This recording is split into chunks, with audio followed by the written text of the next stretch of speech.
Special Talk Show pada malam hari ini dan saya masih bersama Tengku Azwar dan juga Bapak Zulfahmi SP. Ya, dan ya kami sudah membuka line telepon interaktif untuk Anda yang ingin bertanya kepada kedua narasumber kami pada malam hari ini langsung di 0812 7940 7106. Ya, Tengku Azwar, ini saya dapat bocoran nih. Ini dengar-dengar Tengku tidak mengajukan diri untuk maju di caleg tahun ini. Artinya ada yang mendorong, artinya mungkin teman-teman sejawat Anda atau keluarga atau bagaimana nih Tengku, cerita sedikit Tengku. Iya. Jadi, terima kasih. Bahwasanya seperti yang telah saya utarakan tadi, bahwasanya kami berdomisili di Komplek Panterik itu sudah 10 tahun. Kami di sana minim daripada perhatian, daripada kemanfaatan daripada di legislatif tersebut.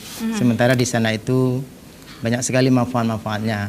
Seperti yang telah kita ketahui bersama, di sana itu mempunyai dana aspirasi yang mungkin kali ini tidak disebutkan lagi aspirasi, yaitu pokir, Pak. Ya, pokok pikiran. Pokok pikiran. Ya, di sana tuh banyak sekali manfaat-manfaat yang diberikan untuk masyarakat.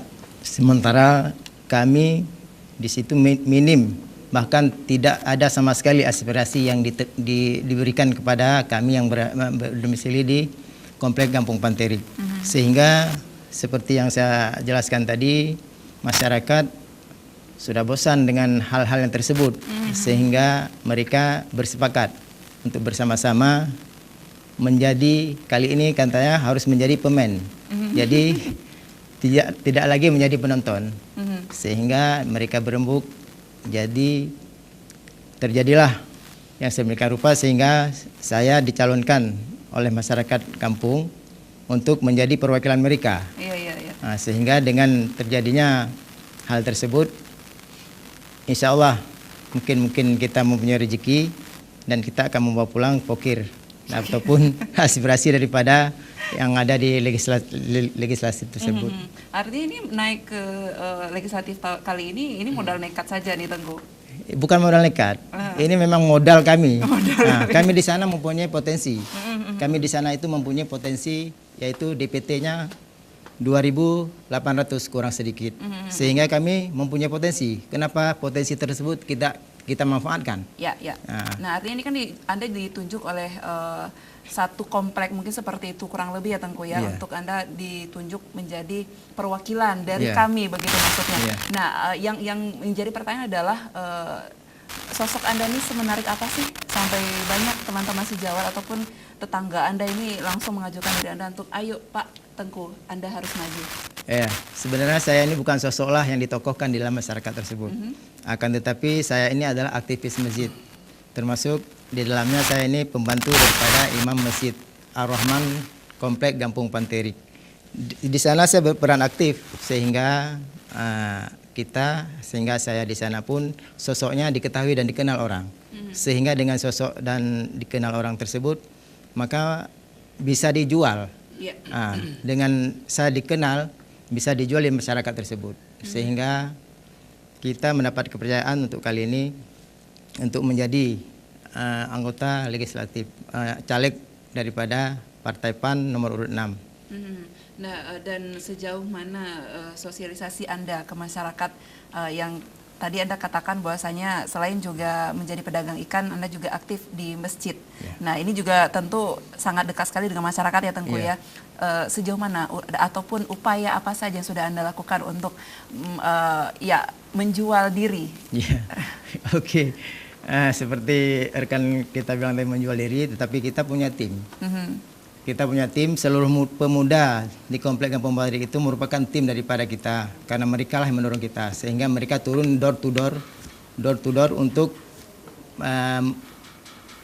mendata dan juga menanyakan kepada masyarakat bahwasanya inilah kali ini kita harus tampil. Kalau bukan sekarang kapan lagi? Kalau bukan kita siapa lagi? Karena kalau orang lain kita yang memilih, otomatis mereka tersebut itu tidak memperhatikan kita. Maka oleh karena itu dengan kiat-kiat tersebut masyarakat lebih mengena dengan kiat-kiat yang kita tawarkan dan juga program-program yang kita tawarkan. kita di sana pun menawarkan program keagamaan, pendidikan, kesehatan, dan juga anak yatim. Lebih ke akhirat ya Pak ya? Ya, alhamdulillah kita karena kita orientasinya masjid. Jadi tidak melulu tentang duniawi, tapi Anda juga harus mengejar ataupun mengajak nanti masyarakat agar lebih dekat kepada agama dan juga kepada Allah. Iya. Baik sekali. Nah, Pak Zulfahmi, saya harap Anda juga tidak kalah dalam bersaing dengan senior ya. Anda ini adalah sosok pemuda, ini mungkin bisa jadi salah satu perwakilan dari anak-anak muda milenial untuk saat ini. Nah, peran masyarakat milenial sekarang mereka lebih berpikir kritis tentang segala hal yang terjadi di badan legislatif ataupun di pemilu nanti. Ya, memang potensi pemilih pemula data BPS terbaru itu 24,5%. Dari 24,5%, 17,5% itu adalah politisi muda. Artinya apa? Setengah daripada jumlah potensi pemilih pemula adalah sudah tertarik dengan politik. Itu BPS terbaru 2018. Tapi ya kayak saya katakan tadi, berpolitik ini tidak hanya sebatas dikenal, tapi juga ada sentuhan lain sehingga setelah dikenal kita dipilih. Seperti itu. Seperti saya katakan tadi, siapa sih yang tidak kenal dengan pasangan 01 atau pasangan 02? Tapi tidak semua orang kemudian memilih pasangan 01 atau pasangan 02. Kalau saya jelas pilihannya pasangan 02. Kan seperti itu. Nah, karena bagi kami itu adalah ketua umum yang harus kami perjuangkan. Itu yang harus dipahami oleh anak muda. Nah, itu dipahami oleh anak muda. Ya seperti saya katakan tadi, kita harus coba mengaktualisasikan diri kita, harus coba menyampaikan ide kita, menyampaikan gagasan kita, sehingga ide dan gagasan kita itu bisa sejalan dengan pikiran-pikiran milenial saat ini. Iya. Seperti itu. Ya. Dan ini tidak selalu yang bersifat umbar janji ataupun menjual diri, tapi program yang sudah Anda jalankan di periode pertama di tahun 2014 kemarin bagaimana? Ya, jadi seperti ini. Jadi saya katakan seperti ini. Kita DPR itu programnya tidak bersifat personal. Kan saya katakan lagi, ada tupoksi tugas dan fungsi daripada DPR. Tinggal kemudian kita memaksimalkan peran di bagian mana, seperti itu. Jadi ada 3 tupoksi tadi. Tinggal kita memainkan peran kita di bagian mana, seperti itu. Ya saya lihat selama ini lebih kepada ke evaluasi, lebih kepada monitoring sebagainya. Itu yang paling penting. Dan memang rata-rata pemilih kita adalah kaum milenial, kaum pemula. Kenapa? Karena bagi mereka beranggapan gitu, memilih kaum muda itu lebih enak bang katanya. Kenapa? Lebih fresh? Bukan hanya persoalan fresh, tapi lebih kepada komunikasi yang nyambung. Yang nyambung itu bukan artinya kita tidak bicara kaum tua tidak nyambung juga, tapi nyambungnya berbeda. Saya rasakan sendiri ketika mereka telepon saya tiba-tiba jam 11 malam, 12 malam. Kami bang kalau dukung abang gitu katanya ya, bisa telepon jam 11 malam, jam 12 malam gitu. Jadi lebih inilah mereka.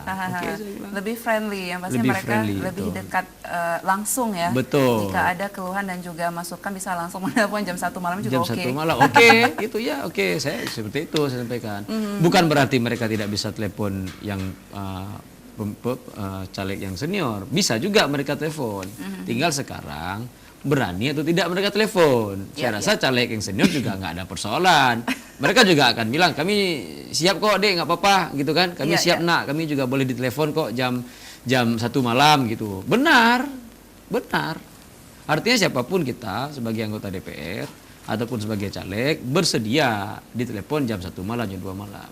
Tapi sekarang boleh tanya deh ke anak muda. Semuanya boleh. Ya, coba tanya loh. Coba tanya, bahkan kita bisa tanya ke anak muda. Kalau seandainya ada caleg muda, caleg tua, mau telepon jam 1 malam, berani telepon yang mana? Yang muda pasti jawabannya. Pasti jawabannya yang muda. Waduh, nih Tengku nih. Ini sudah mulai nih persaingannya. Tapi bukan saya bilang tadi, bukan berarti. Kan saya bilang tadi, bukan berarti mereka tidak bisa telepon yang tua. Kaum-kaum yang pas senior ya lebih inilah dengan senior juga boleh ditelepon. Mereka juga siap untuk menerima telepon itu. gitu. Jadi kembali kepada pemilihnya lebih Betul. nyaman kemana. Lebih nyaman kemana. Baik. seperti Nah, itu. Pak Zulfahmi tentunya Anda juga sudah memiliki rumah aspirasi. Kalau sekarang bisa dikatakan semacam posko begitu ya, Betul. untuk melihat ataupun menerima informasi. Nah, untuk rumah aspirasi yang ada sekarang ini bertempat di mana ya Pak Zul? Di Desa Darul Kame, tepatnya itu pas di samping hotel Depadi Hotel. Oke. Nah, itu memang kita ada toko di situ. Ya, itu kita jadikan posko sebagai Baik, sentra. baik. Nah, saya ingin tanya nih Pak Zulfahmi, dari Kecamatan Darul Imarah, Darul Kamal juga Simpang 3, yang kita berbicara tentang kesenjangan sosial, yang paling menjadi perhatian dari Pak Zul sendiri ini di kecamatan mana Pak? Ya, jadi ini saya gambarkan dulu ya, saya gambarkan dulu. Pemilih di Kecamatan Simpang 3 itu sekitar 4 ribuan atau 5 ribuan. 5 ribuan. Itu di Simpang 3. Baik. Pemilih di Kecamatan Darul Kamal itu 6 ribuan. Sementara pemilih di Kecamatan Darul Imarah sekitar 38 ribuan. Wow, lebih tinggi. Bukan hanya lebih tinggi, bahkan sangat tinggi. Iya, gitu ya. betul. Sangat. Satu desa saya, Desa Gugajah, itu pemilihnya 4.300-an. Itu hampir sama dengan satu kecamatan di Simpang 3. Makanya saya sendiri tadi sebenarnya bagaimana gitu kan? Bagaimana cara kita menilai, mengukur kesenjangan tadi. Iya. Itu.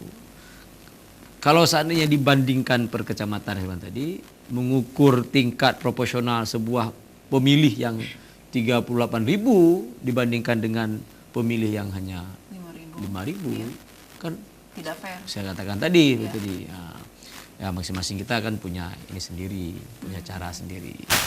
Adilnya seorang ayah terhadap anaknya yang kelas 6 SD, adilnya seorang ayah dengan anaknya yang kelas 1 SD, itu kan berbeda. Berbeda seperti itu. Sesuai dengan kebutuhan. Sesuai dengan kebutuhan. Baik, pemirsa, kami mengundang Anda yang ingin menelpon dan bertanya langsung kepada Tengku Azwar dan juga Bapak Zulfahmi ini luar biasa sekali ya, di mana mereka adalah Tengku Azwar ini wajah baru dan Pak Zulfahmi yang pastinya sudah senior juga nih. Nah, Pak Zulfahmi, saya yakin sekali banyak caleg-caleg muda yang sedang menonton ACTV yang melihat sosok Anda ini di tahun 2014 Anda naik dengan jiwa muda saat itu. Betul. Nah, sebenarnya kiatnya seperti apa? Mungkin juga mereka butuh strategi khusus dari Pak Zulfahmi sendiri sampai berhasil menduduki kursi dewan. Ya, kiatnya banyak-banyak senyum kali ya. Tetap tangannya begini ya. Tetap banyak-banyak senyum gitu kan. Nah, terus ya kayak tadi lah. Kita kaum muda ini jangan terlalu lebay lah ya. Ya. Jangan terlalu lebay, harus enggak. Karena kayak saya bilang tadi, artinya teman-teman yang memilih kita ini memang dia percaya sama kita. Dia yakin sama kita. Ya saya rasa cukup itulah ya.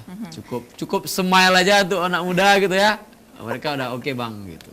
Oke, ini memang agak-agak menarik dan juga berbeda jauh dengan perbincangan kita di pada malam yang kemarin. Mungkin juga ada pemirsa yang sudah menonton. Ini malam ini lebih santai nih Pak Zulfahminya ya. Cukup senyum sih strateginya, kiatnya. Iya. Kalau biasanya banyak yang muluk-muluk, mereka langsung mengambil ataupun menarik hati dari kaum milenial, anak-anak muda ataupun wirausaha ataupun emak-emak nih. The power of emak-emak. Kalau Pak Zulfahmi bukan hanya dari segi emak-emak dan juga milenial ya, tapi lebih ke programnya sendiri. Iya. Bagaimana untuk menuntaskan apa yang menjadi permasalahan yang ada di daerah pilihannya, baik begitu ya. Tengku Azwar, sama mungkin ingin saya tanyakan trik khusus. Ini mungkin lebih gampang nih Pak, lebih mudah untuk Anda Tengku, di mana Anda tadi yang saya katakan banyak mendengar langsung keluhan dari masyarakat, Anda banyak bertemu dengan mereka. Sebenarnya yang mereka titipkan satu saja yang paling mereka harapkan, apakah hanya tentang air bersih, tentang kemiskinan, lapangan kerja, atau hanya dari dana aspirasi tersebut? Ya, seperti yang telah kita utarakan tadi, bahwa masyarakat itu memang tidak mulu-mulu. Mereka inginkan daripada kita. Mereka hanya inginkan apa yang kita buat di sana itu harus dengan amanah, tidak mengambil yang bukan hak. Dan juga daripada itu masyarakat pun tidak menuntut apa-apa. Mereka hanya fasilitas-fasilitas umum itu kalau bisa kualitasnya ditingkatkan. Pelayanan-pelayanan publik itu mereka yang harapkan daripada kita. Bukan kita, maksudnya anggota dewan itu merupakan pengawasan untuk daripada eksekutif. Maksudnya kalau eksekutif itu tidak maksudnya masih kurang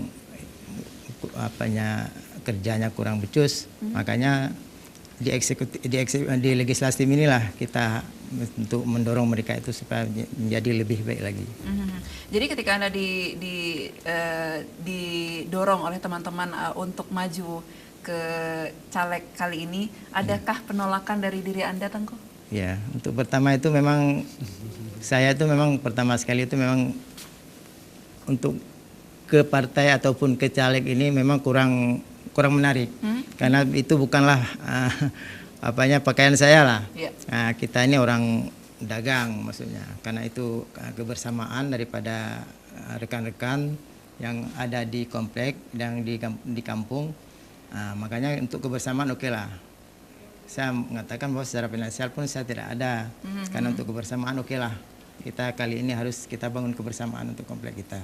Baik, nah ini berbicara soal dana. Kita melihat bahwasanya untuk kampanye saja ini mengeluarkan dana yang cukup banyak nih, Tengku. Nah, kalau dari Tengku sendiri tadi menjawab bahwasanya ini juga harapan dan juga kebersamaan kembali seperti itu. Nah, jika nanti terpilih, bagaimana dengan entah itu menang ataupun Anda tidak menang, bagaimana dengan dana yang sudah Anda keluarkan? Kami selaku pribadi ini memang secara finansial tidak ada, akan tapi untuk logistik itu tentunya harus ada, dan dari pribadi pun ada, dan didukung oleh rekan-rekan yang termotivasi untuk kebersamaan tersebut. Mereka menyumbang, termasuk dari direktur Direktur ACTV, betul Tengku ya? Wow, terima kasih itulah. banyak Bapak Dahlan. Ya, kemudian bagaimana Pak selanjutnya? Apakah Anda juga optimis, yakin bisa memperoleh suara cukup tinggi? Ya, insya Allah, alhamdulillah setelah kita melangkah, alhamdulillah pada titik ini kita sudah mempunyai harapan dan peluang itu di titik 90%. 90%. 10% lagi apa nih yang masih menjadi keraguan Anda, Tengku? 90% tersebut tinggal kita finishing aja tuh. Finishing aja di mana hari pembantaian ya, tanggal 17 April 2019. Tinggal menunggu hari. Oke, baik Pak Zulfahmi, ini sebagai masyarakat yang pastinya juga cerdas ya. Bagaimana opini Anda untuk mewujudkan pemilu 2019 ini yang berkelas? Ya. Baik, tahan dulu Bapak Zulfahmi, kita angkat telepon dulu. Halo, Assalamualaikum, selamat malam. Waalaikumsalam. Iya, Ini saya cuma mau menyampaikan aspirasi dari rakyat nih. Baik, Bapak Muda, Bapak Mukhtar. Yang pertama, melalui pembangunan rumah-rumah di Banda Aceh hingga lahan yang sudah habis. Para pembangun rumah ini dia otomatis mengambil uang bank untuk membangun rumah yang kemudian dijual. Itu pun kalau dibuat 80 yang laku 30, 20 gitu.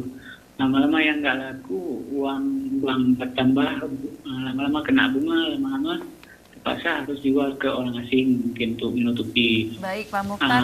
bunga. Yang kedua, mohon diperhatikan sama orang-orang BTS lah, supaya jangan terlalu kelewat bangun rumah.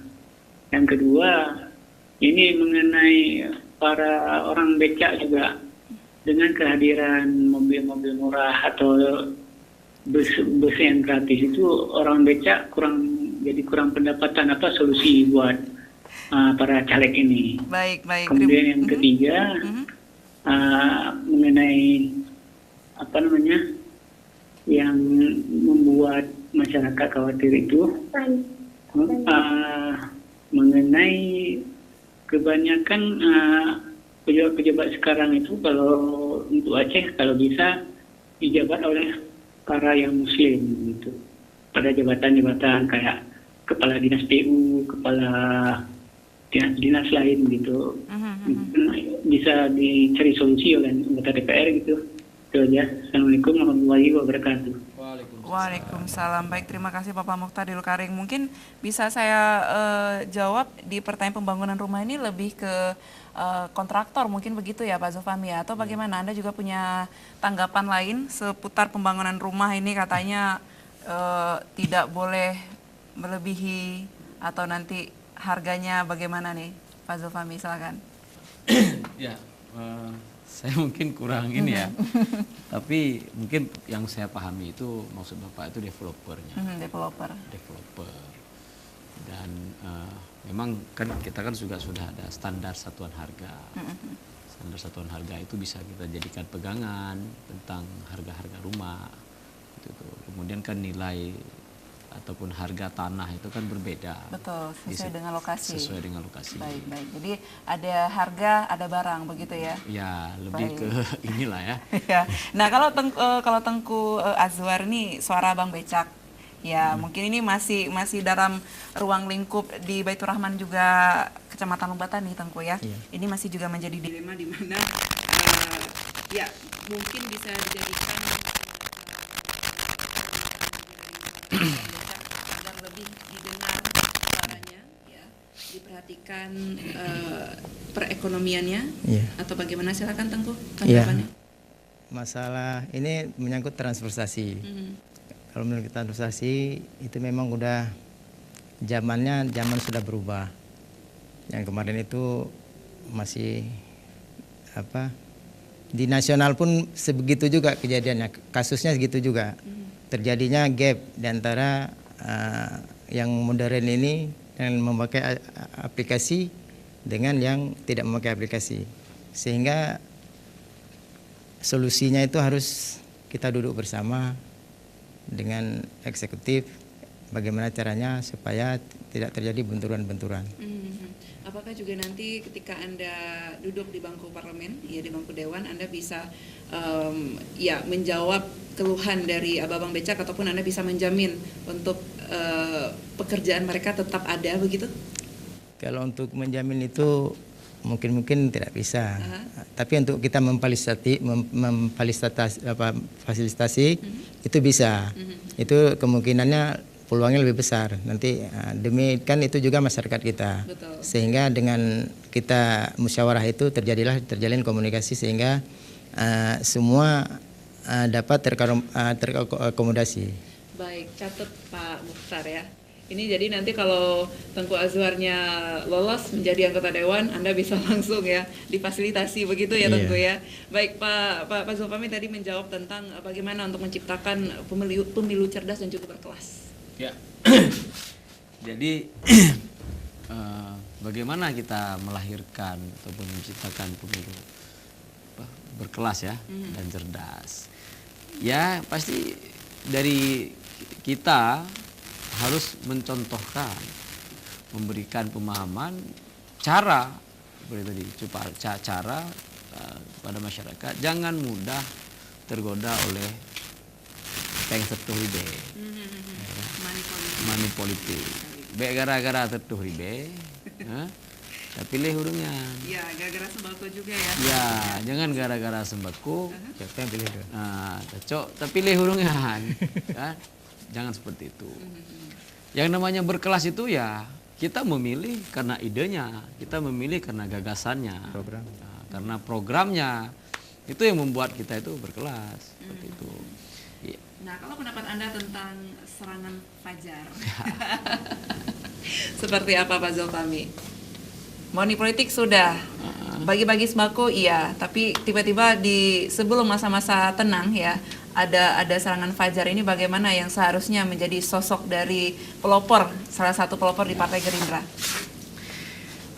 Jadi untuk serangan fajar, saya sendiri jujur saya bilang, saya semenjak jadi masyarakat saya nggak pernah dapat serangan fajar gitu. Tidak pernah ya? Tidak pernah gitu. Jadi yang paling penting saya sampaikan tadi, kita jangan mudah tergoda hanya dengan gara-gara duit 100.000 kita menentukan pilihan. Gitu. Jadilah masyarakat yang berkelas dan cerdas, mampu memilih ya, anggota legislatifnya dengan gagasan, dengan idenya, dengan programnya. Seperti itu. Ya kalau bagi serangan Fajar itu ya itu tindakannya ya kriminal, jahat, pidana gitu.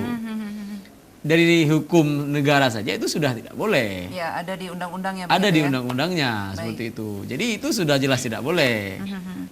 Baik, satu lagi Pak Zulfahmi, saya mendapatkan informasi dari media mainstream di sosmed ya mungkin seperti itu, media online ya, di mana salah satu partai ini mereka menyodorkan ada beberapa caleg dari ex koruptor. Ya, ini sebagai sosok anak muda sekali lagi, bagaimana menjawab tantangan untuk ex koruptor masih bisa dipercaya oleh masyarakat? Ya. Ini kita berharap kepada seluruh masyarakat untuk mengenal baik siapa calon legislatif yang dia pilih, sehingga tidak salah dalam menentukan pilihan. Dan informasi si calon legislatif itu di upgrade se-upgrade-nya seperti itu. Ya kalau dia kemudian mantan, maaf saya bilang koruptor, ex koruptor, ex apa gitu yang negatif, kriminal sebagainya. Jangan dipilih. Jangan dipilih begitu. Kan banyak gitu kandidat-kandidat partai tertentu, kemudian caleg yang dalam satu partai juga banyak kandidatnya. Pilih seperti itu tadi. Jadi kita memang harus mengenali dulu siapa caleg yang Harus akan kita pilih. mengenali dulu. Kita juga harus melihat gagasan ataupun ide dan juga program apa saja yang dia utarakan nanti di caleg ini, baik ya. Jadi cukup mengerti untuk Anda pemirsa, di mana nanti di tanggal 17 April 2019 suara Anda akan digunakan ataupun sebagai penentu masa depan untuk Aceh yang pastinya untuk 5 tahun ke depan ya. Karena juga serentak, di mana juga harus Anda memilih dari paslon presidennya sendiri ya. Betul. Satu ataupun dua, tergantung ya, kembali lagi ke hati nurani Anda seperti apa ya. Kami akan segera kembali pemirsa, jangan kemana-mana, tetap di Special Talk Show.